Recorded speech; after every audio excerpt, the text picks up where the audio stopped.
Vamos a resolver uno de los ejercicios que ustedes tienen en la guía para introducir el tema de función partida y límites. Estoy en la página 21 para que se ubiquen. Ustedes tienen una función definida por 3 tramos, ¿no? Partida en 3.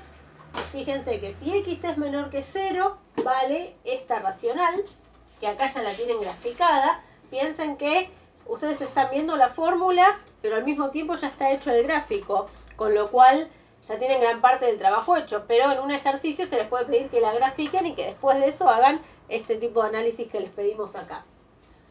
En este caso les decía, tenemos un fragmento de racional, que en este caso ustedes la están viendo como lineal. ¿Por qué? Porque se va a simplificar y fíjense que me va a quedar esta discontinuidad de este agujerito. De eso por ahora no nos ocupamos, ya nos ocupamos en su momento cuando trabajamos este tipo de función. Por otro lado tenemos una cuadrática, que es este arco de parábola que ven acá, si x está entre 0 y 3, y por último si x es mayor que 3 tenemos un pedacito de homográfica, como caso particular de racional, bueno, cuya gráfica ustedes ya conocen. Me preguntan cuál es el dominio.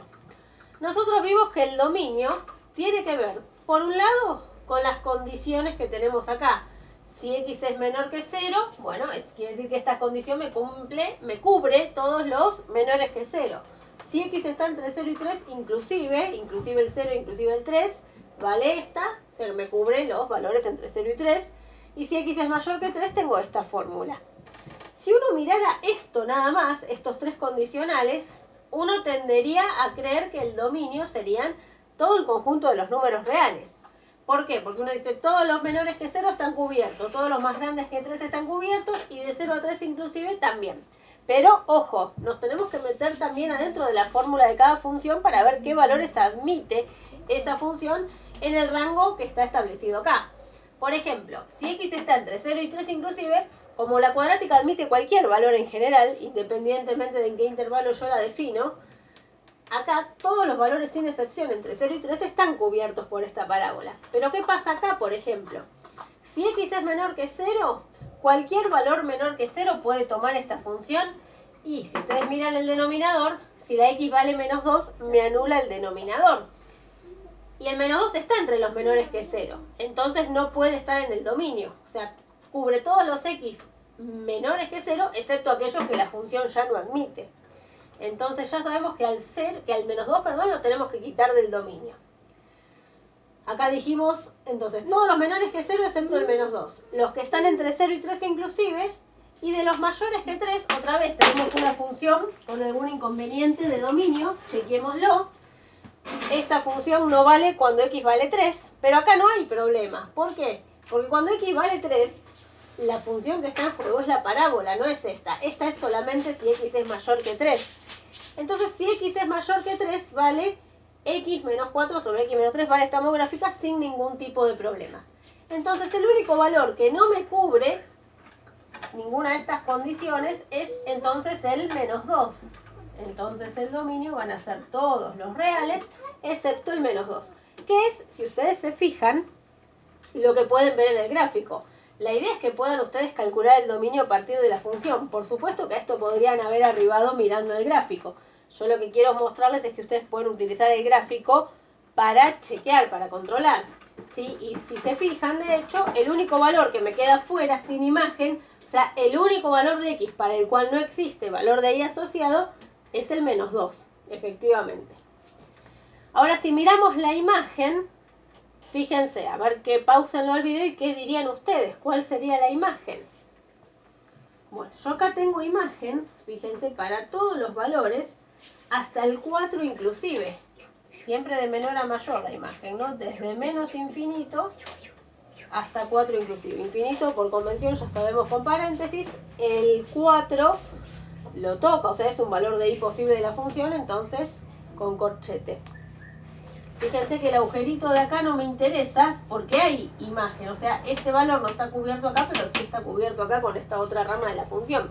Y después no hay otro valor que me quede descubierto.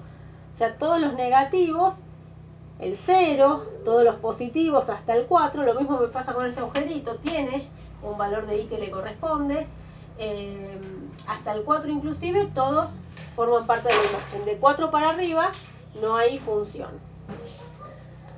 La pregunta ahora es, si me pidieran los límites en los infinitos, ¿cómo los miro y cuánto valen? Bueno, ¿qué significa? Ver qué pasa con la función cuando x tiende a más infinito. Yo tengo que contestar cómo se comportan las y de la función a medida que la x toma valores cada vez más grandes, positivos, grandes. Entonces, uno empieza a mirar la gráfica de la función, uno conoce el comportamiento. De hecho, acá el ejercicio les dice que tienen una asíntota horizontal de ecuación y igual a 1. Entonces, ustedes ya saben que más tiende a infinito x, más a 1 se acercan las y. Eso hace que este límite sea igual a 1. ¿Qué estamos diciendo? Que cuanto más grande es el valor de x, más cercano a 1 es el valor de y. Fíjense, cuando acá la x vale, no sé, 8, el valor de y será 0,9. Cuando la x valga 20, el valor de y será 0,9. Cuando la x valga 10.000 millones, ¿cuánto será el valor de y? Y seguramente va a ser 0,9999, muy cercano a 1, pero por haber asíntota sabemos que no va a llegar a 1. En este caso, cuando x tiende a menos infinito, los valores de y se acercan cada vez más al 1. 1 de y. ¿Qué pasa cuando x tiende a menos infinito? Cuando x tiende a menos infinito, tenemos que pensar que x toma valores cada vez más grandes en valor absoluto, pero negativos. O sea, ¿qué pasa cuando la x va tomando valores como menos 10, menos 100, menos 1000, menos 3000 millones? ¿Cuál es el comportamiento de las y? Y lo puedo inferir, o sea, yo no voy a hacer mi escala hasta esos valores, pero lo puedo inferir porque conozco el comportamiento de la función. Fíjense, para menos 3 la función vale esto. Si yo me fuera para allá a la pared y digo para menos 7, ¿cuánto vale la función? Y va a valer por acá abajo. Y para menos 10, y para menos 20, y para menos 50, y para menos 1000, y no va a tomar un valor como acá, no va a tener el mismo comportamiento de acá, que se está acercando a un valor definido de y. Con definido no quiero decir entero, quiero decir un valor real. Acá no se acerca a ningún valor, de hecho el valor de y es cada vez más, se va cada vez más abajo, o sea, es cada vez más negativo, grande pero negativo. Entonces, a medida que la x se va yendo a más infinito, los valores de y, en este caso, también se van yendo al menos infinito. Al menos infinito de y, no es este mismo menos infinito. Esto es x, yo contesto con y. En un límite, a mí me preguntan por x, yo respondo por y. Esto por un lado. Ahora, esto en cuanto a límites en los infinitos. Ahora me piden valores de límites en ciertos números, que, insisto, no tienen por qué ser enteros. A veces por comodidad uno elige trabajar con números enteros. En este caso me pedían el límite en 0, en 2 y en 3. Yo voy a agregar alguno más, pero la idea es ver qué pasa cuando la x tiende a ese valor. Por ejemplo, ¿qué pasa cuando la x tiende a 0? ¿Cómo se analiza qué pasa cuando la x tiende a 0? Se calculan los que se llamaban los límites laterales. O sea, yo me acerco a 0 por la izquierda, me acerco a 0 por la derecha. Recuerden que 0 más y 0 menos, ese superíndice que ponemos chiquitito con el más y el menos, no tiene absolutamente nada que ver con un signo del número, sino con el lateral, con acercarme por derecha o acercarme por izquierda. Acercarme por derecha, en cualquier número, si ustedes se fijan en la recta numérica, a la derecha de un número están los mayores que ese número. A la izquierda de un número están los menores que ese número. Entonces, esto significa acercarme a 0 por los mayores que 0, esto significa acercarme a 0 por los menores que 0. Si esos coinciden, si estos dos valores coinciden, ese es el resultado del límite, en 0. Si estos dos valores no coinciden, tendremos que concluir que el límite en 0 no existe. Vamos a ver qué pasa acá entonces. Vamos a analizar la tendencia entonces de la función cuando x tiende a 0 por la derecha. Tender a 0 por la derecha es eso, ¿no? Ir pensando qué pasa cuando x va asumiendo valores cada vez más cercanos a 0, por ejemplo 0,1. Ahora me acerco un poquito más, 0,01. Me acerco un poquito más, 0,01, como si yo acá pudiera hacer un zoom y ver, por ejemplo, fíjense, Si yo estuviera acá en 0,1, me fijo qué valor toma la función y vale un cachito más que 3. Ahora me pongo más cerca de 0, por ejemplo 0,01, que ya no se va a distinguir acá, pero me fijo aproximadamente cuánto vale, o me imagino que agrandé la función, puse una lupa o hice un zoom, y va a estar más cerca de 3 que antes, valdrá 3,01, 3,001 quizás. Es más, hasta tenemos la fórmula, podríamos hacer la cuenta, pero no me interesa, con verlo en el gráfico por ahora nos alcanza. Si yo estoy en 0,000001, ¿qué estará haciendo la función? Y si ustedes se fijan, se está acercando cada vez más a 3.